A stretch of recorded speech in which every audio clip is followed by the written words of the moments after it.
Mount Abu ખાતે અમદાવાદના યુવકનું selfie લેતા દરમિયાન મૃત્યુ થયું। હનુમાનજી મંદિર પાસે નજીકમાં ઊભા રહીને સેલ્ફી લેતા હતા ત્યારે 300 ફૂટ ઊંડી ખીણમાં પડ્યો હતો। ઘટનાની જાણ થતાં પોલીસ સ્થળ ઉપર દોડી આવી હતી। પોલીસ અને રેસ્ક્યુ ટીમ દ્વારા યુવકને શોધી નીકાળવામાં આવ્યો અને તાત્કાલિક ધોરણે સારવાર અર્થે ખસેડવામાં આવ્યો હતો। જોકે હોસ્પિટલમાં ફરજ પર હાજર તબીબે યુવકને મૃત જાહેર કર્યો હતો।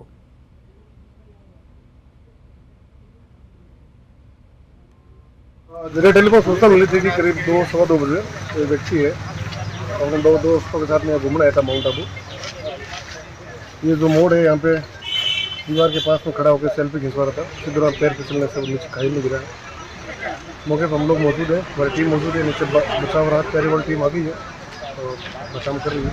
जल्दी उसको बाहर निकाल कर हॉस्पिटलाइज कर रहे हैं। अभी तक स्थिति में जिंदा है, बात कर रहे हैं। सर हमारे पास अभी कॉल आया था कि कोई टूरिस्ट है वो कुछ खाई में गिर गया है, तो उसके लिए हमने 108 भेजी थी, उसको लाया गया।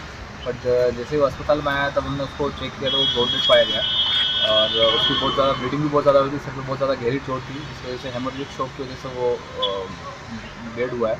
अभी उसको हमने मॉर्चरी में रखवाया है ग्लोबल हॉस्पिटल में। अगर उनके सारे साथी आ जाते हैं, अगर उनकी परमिशन मिलती तो उसका पोस्टमार्टम किया जाएगा। एस पटेल એ સેલ્ફી પાડી રહ્યા હતા અને એમને પગ લપસી ગયો એટલે સીધા નીચે પડી ગયા। અમે 3 હતા, બીજું આ એક ભાઈ બાજુમાં હતા। मैं तो गाड़ी के पास खड़ा ही और 2 आदमी गए, मैं भी साथ में गया था। ठीक है, छोटा वाला भाई गया है और एक ना बोला जैसिंग गया और कैसे गया